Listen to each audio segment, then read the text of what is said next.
Hi everyone, നമുക്ക് ഒരു chilli gobi ഉണ്ടാക്കിയാലോ? വായോ. ആദ്യം വെള്ളം ചൂടാക്കി, വെള്ളം തിളച്ച് വരുന്ന സമയത്ത് ഉപ്പും ഒരു ലേശം മഞ്ഞൾപ്പൊടിയും കൂടെ ഇടണം. നമ്മൾ നേരത്തെ തന്നെ കഴുകി വൃത്തിയാക്കി ചെറുതായിട്ട് അരിഞ്ഞ് മാറ്റി വെച്ച കോളിഫ്ലവർ ഇല്ലേ, അത് ഈ സമയത്ത് നമുക്ക് ആഡ് ചെയ്യാം. ഒരുപാട് വെന്ത് പോകണ്ട, അപ്പോഴേ നമുക്കതങ്ങ് ഓഫ് ചെയ്ത് വെക്കാം.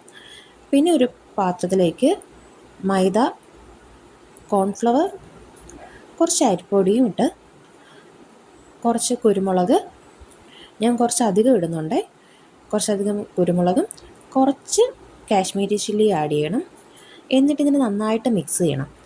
നല്ല രീതിയിൽ വെള്ളം ഒഴിച്ച് ഒരു പേസ്റ്റ് പരുവത്തിലാക്കി, ഈ പേസ്റ്റ് നമ്മൾ ഈ ആക്കിയിരിക്കുന്നില്ലേ അതിലോട്ട് നമ്മൾ വേവിച്ച് മാറ്റി വെച്ചിട്ടുള്ള നമ്മുടെ കോളിഫ്ലവറും കൂടെ ആഡ് ചെയ്ത് ജസ്റ്റ് ഒന്ന് ഒരു 30 മിനിറ്റ്സ് നമുക്കൊന്ന് റെസ്റ്റ് ചെയ്യാൻ വയ്ക്കാം.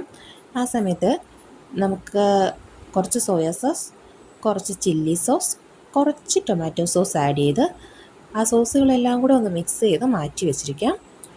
ഇനി ജസ്റ്റ് ഒരു പാനിൽ കുറച്ച് ഓയിൽ ഒഴിച്ച് അതിലേക്ക് നമ്മൾ നേരത്തെ റെസ്റ്റ് ചെയ്യാനായിട്ട് വെച്ചില്ലായിരുന്നോ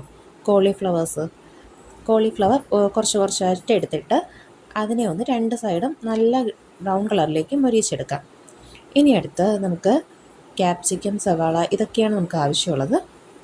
നമുക്ക് ഇഞ്ചി, വെളുത്തുള്ളി, പച്ചമുളക് ഇട്ട് ഒന്ന് നന്നായിട്ടൊന്ന് വഴറ്റി എടുത്തതിന് ശേഷം അതിലോട്ട് ക്യാപ്സിക്കവും നമ്മൾ സ്ക്വയറായിട്ട് അരിഞ്ഞിട്ടുള്ള ക്യാപ്സിക്കും ഉള്ളിയും ഇട്ട് അത് ജസ്റ്റ് ഒന്ന് നല്ല പരുവായിട്ട് വരുന്ന സമയത്ത് അതിലോട്ട് നമ്മൾ നേരത്തെ മാറ്റി വെച്ചിട്ടുണ്ടായിരുന്ന ടൊമാറ്റോ സോസൊക്കെ ആഡ് ചെയ്യണം.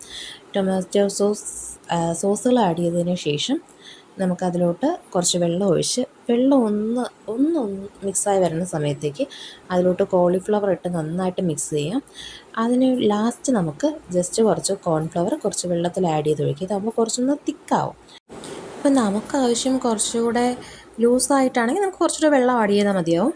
നമുക്ക് എങ്ങനെയാണോ വേണ്ടത് ആ ഒരു എനിക്കിത് ചായയുടെ കൂടെ സ്നാക്സിനായതുകൊണ്ടാണ് ഞാൻ ഈ പരുവത്തിലേക്ക് ചെയ്തെടുത്തത്. ലാസ്റ്റ് നമുക്ക് സെർവ് ചെയ്യാം. ഇതാണ് തട്ടിക്കൂട്ട് ചില്ലി ഗോബി.